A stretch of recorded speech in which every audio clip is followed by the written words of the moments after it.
जय हिंद। मैं सौरभ और आप मेरे साथ डेली डोज संख्या 250 में एक बार फिर से जुड़ रहे हैं। आज दिनांक है 26 मई 2020 और इससे संबंधित जो करंट अफेयर्स के प्रश्न बनेंगे उसकी व्याख्या पूर्ण रूप से मैं करूंगा, जिसमें हमारा प्रयास होगा कि उससे रिलेटेड जो फैक्ट्स हैं वो भी आपको ईजिली समझ में आ जाएं। मैंने इससे पिछले डेली डोज संख्या 249 में एक प्रश्न पूछा था, पानीपत के दूसरे युद्ध में अफगानों का सेनापति कौन था। तो सबसे पहले कुछ लोगों के मन में डाउट था कि पानीपत के दूसरे युद्ध में अफगान कहां से, वो तो तीसरे युद्ध में थे। लेकिन ध्यान देंगे कि पानीपत का दूसरा युद्ध किसके किसके बीच हुआ, तो हेमू के बीच और अकबर के बीच, जहां की अकबर का सेनापति बैरम खां था। तो ध्यान देंगे कि यह जो हेमू था यह अफगान शासक आदिल शाह का सेनापति बनकर पानीपत के दूसरे युद्ध में लड़ा था। अब बात आती है कि पानीपत से रिलेटेड हम तीनों युद्ध को एक बार रिपीट कर लेते हैं, क्योंकि यहां से प्रश्न बनते हैं। तो सबसे पहले बात करते हैं, जब दूसरे युद्ध की बात है तो हेमू के बारे में। हेमू से संबंधित एक प्रश्न आता है कि यह भारतीय इतिहास का अंतिम हिंदू शासक था जिसने विक्रमादित्य की उपाधि धारण की और हेमचंद्र विक्रमादित्य के नाम से गद्दी पर बैठा। ध्यान देंगे कि पानीपत का दूसरा युद्ध 5 नवंबर 1556 को किसके बीच, तो अकबर खां और उसके सेनापति थे बैरम खां। अकबर और उसके सेनापति थे बैरम खां तथा हेमू, और हेमू किसका सेनापति था, आदिल शाह का।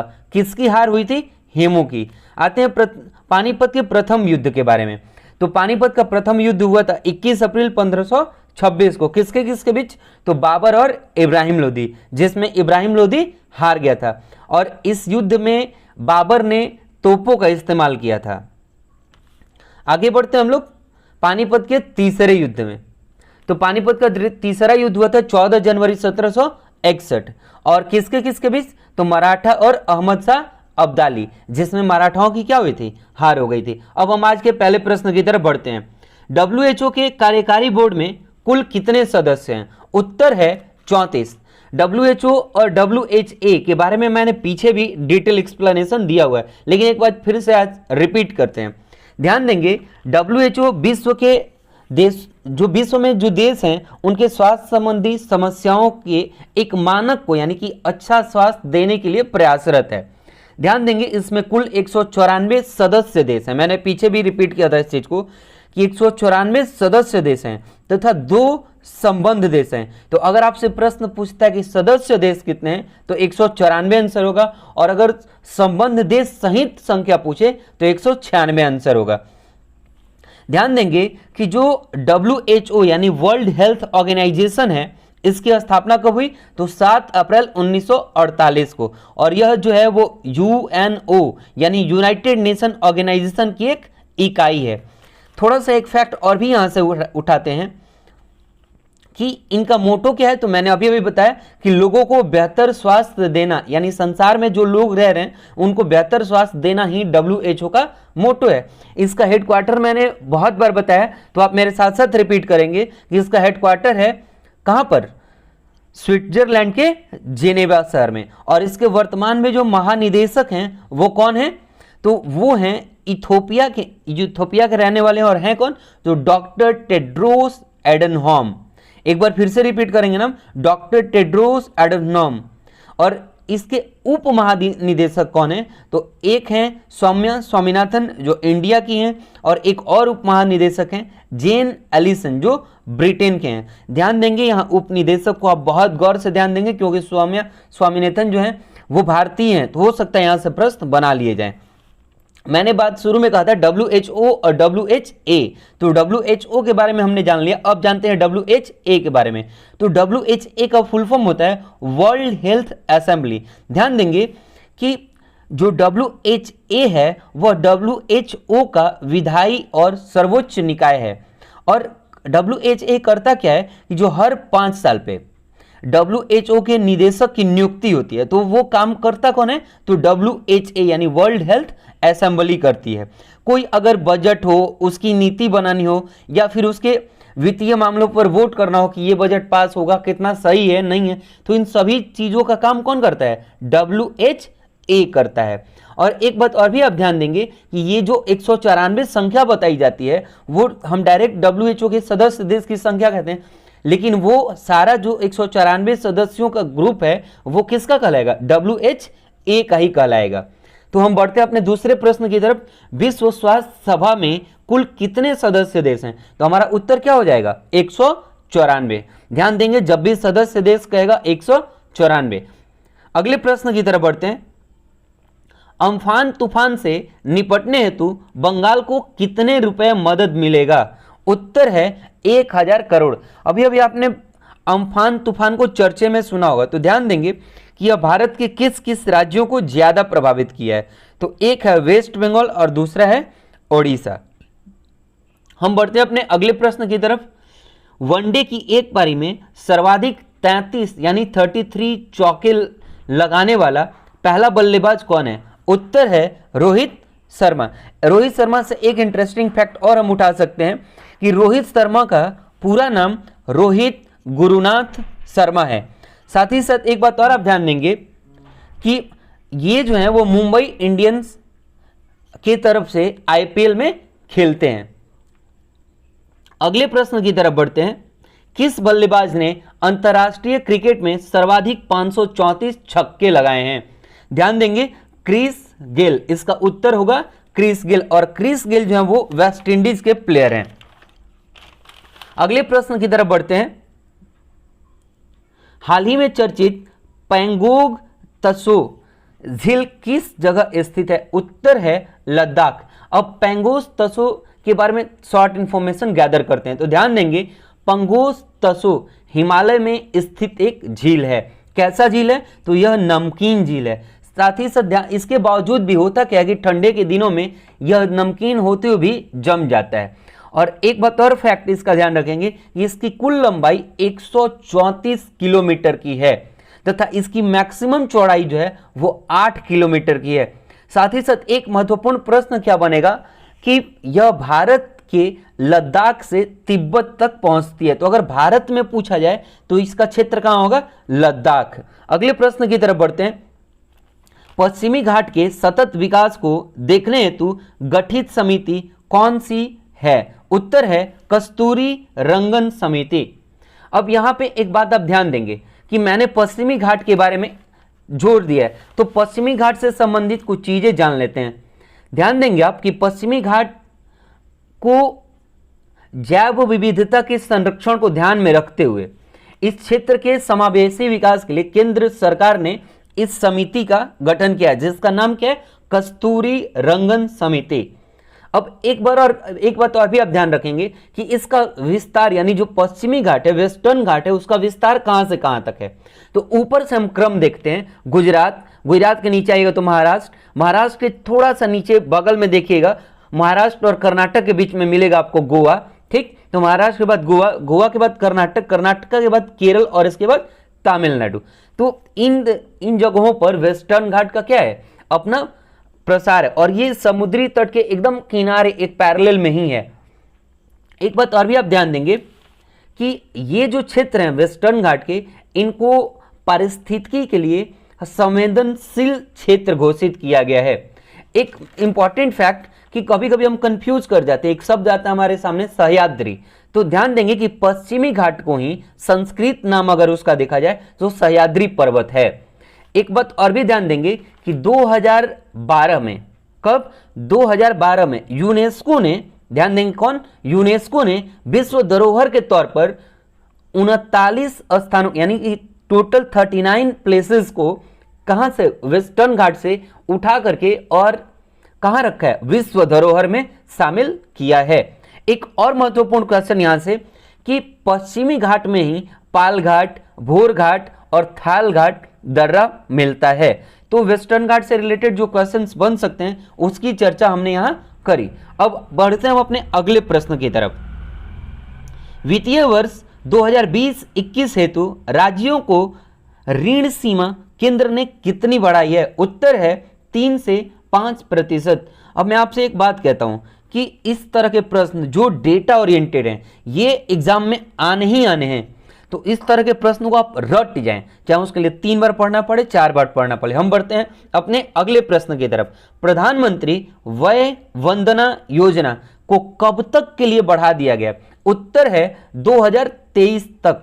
अब ऐसे प्रधानमंत्री वय वंदना योजना को याद रखना हमारे लिए थोड़ा टिपिकल होगा, लेकिन अगर हम जान जाएं कि इसमें क्या होता है तो वो एक कहानी के तौर पे हम इसे याद रख सकते हैं। तो ध्यान देंगे कि प्रधानमंत्री वय वंदना योजना, यहीं से एक प्रश्न आ जाता है, लिख देगा PMVVY का पूरा रूप क्या है। तो ध्यान देंगे PMVVY यानी प्रधानमंत्री वय वंदना योजना ही उसका पूरा नाम है। इसकी घोषणा कब हुई थी? तो 2017-18 के वित्तीय वर्ष में हुई थी। साथ ही साथ 2018-19 के बजट में भी इसकी बात कही गई थी।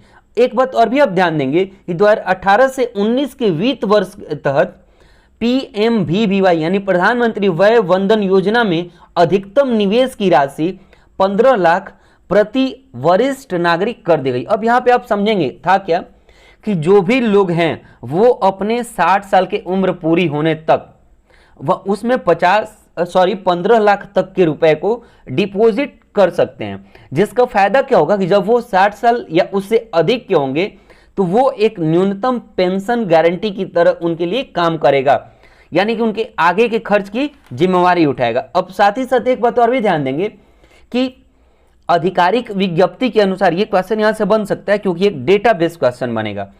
आधिकारिक विज्ञप्ति के अनुसार वित्त वर्ष 2020 से 21 के लिए सालाना प्रतिफल, जो आप पैसे डिपॉजिट करते हैं, जो निवेश करते हैं, तो उसका सालाना प्रतिफल कितना मिलेगा? 7.4%, जो कि फिक्स है।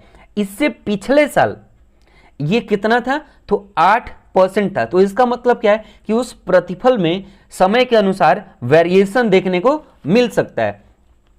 एक बात आप और भी ध्यान देंगे कि 20 मई 2020 को प्रधानमंत्री जो हमारे वर्तमान में श्री नरेंद्र मोदी जी हैं, इनकी अध्यक्षता में एक मंत्रिमंडल की बैठक हुई और उसमें क्या किया गया कि इस योजना को, किस योजना को? प्रधानमंत्री वय वंदन योजना को कितने सालों के लिए बढ़ा दिया गया? 3 सालों के लिए। तो चूंकि 2020 में ये बैठक हुई और 3 सालों के लिए बढ़ा दिया गया, तो कब तक के लिए बढ़ेगा? 2023। और आपको पता है वित्तीय वर्ष 1 अप्रैल से 31 मार्च का होता है, तो यह कब तक बढ़ा दिया गया? 31 मार्च 2023 तक।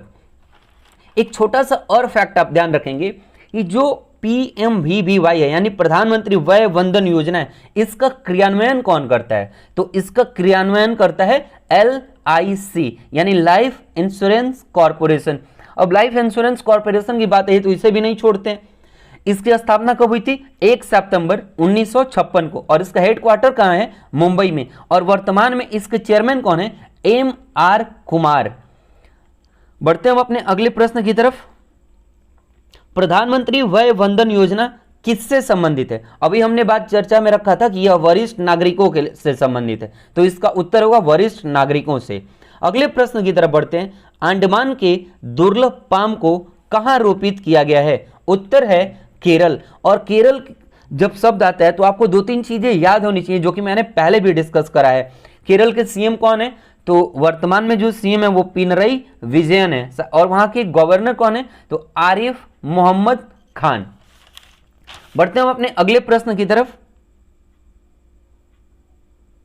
संयुक्त राष्ट्र में भारत के नए अस्थायी प्रतिनिधि कौन बने हैं? उत्तर है TS त्रिमूर्ति। अब जब TS त्रिमूर्ति की बात आई है तो एक फैक्ट यहां से जान लेते हैं, क्योंकि यह अगर अस्थायी प्रतिनिधि नियुक्त किए गए हैं तो इनसे पहले कौन था, अर्थात इन्होंने किसकी जगह ली है, क्योंकि कभी कभी यह भी प्रश्न बन जाता है। तो ध्यान देंगे विदेश मंत्रालय में सचिव TS त्रिमूर्ति को संयुक्त राष्ट्र में भारत का अस्थायी प्रतिनिधि नियुक्त किया गया है और यह न्यूयॉर्क के सैयद अकबरुद्दीन की जगह लिए हैं। बढ़ते हम अपने अगले प्रश्न की तरफ।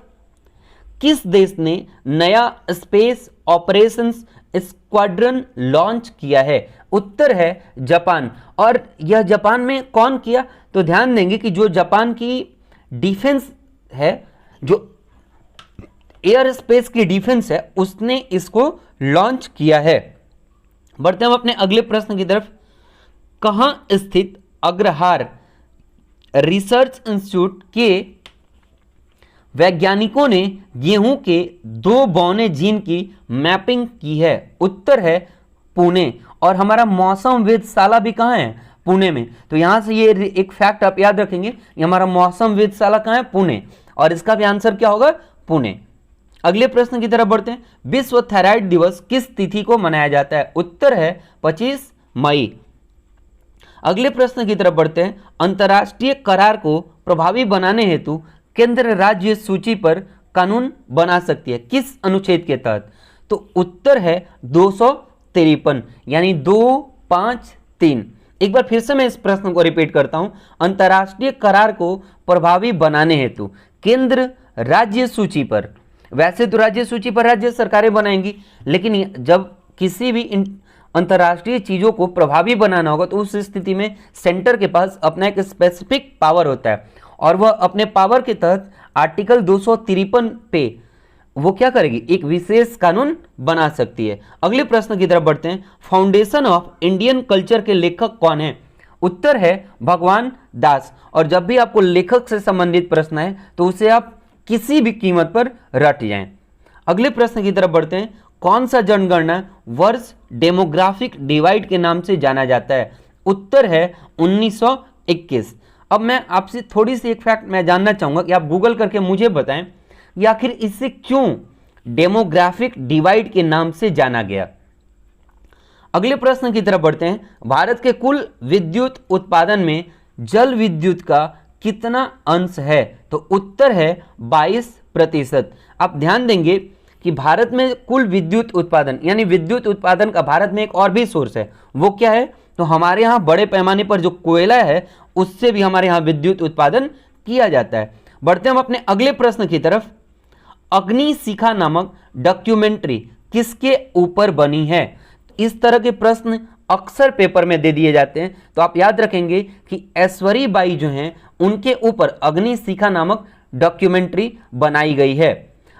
हमने आपसे जो कल प्रश्न पूछा था उसका चर्चा मैं शुरुआत में ही कर चुका हूं और मैं कल के लिए एक प्रश्न आपको छोड़ के जाता हूं कि भारत के क्षेत्र में बहने वाली सबसे लंबी नदी कौन सी है। उम्मीद करता हूं कि आप अगर पूरा वीडियो देख रहे हैं तो आपको बहुत फायदा हो रहा होगा, क्योंकि मैं अपने ईमानदारीपूर्ण प्रयास से इस चीज़ों को एक एक डिटेल के साथ क्रिस्टल क्लियर करने के उद्देश्य से आप तक यह वीडियो पहुंचाता हूं।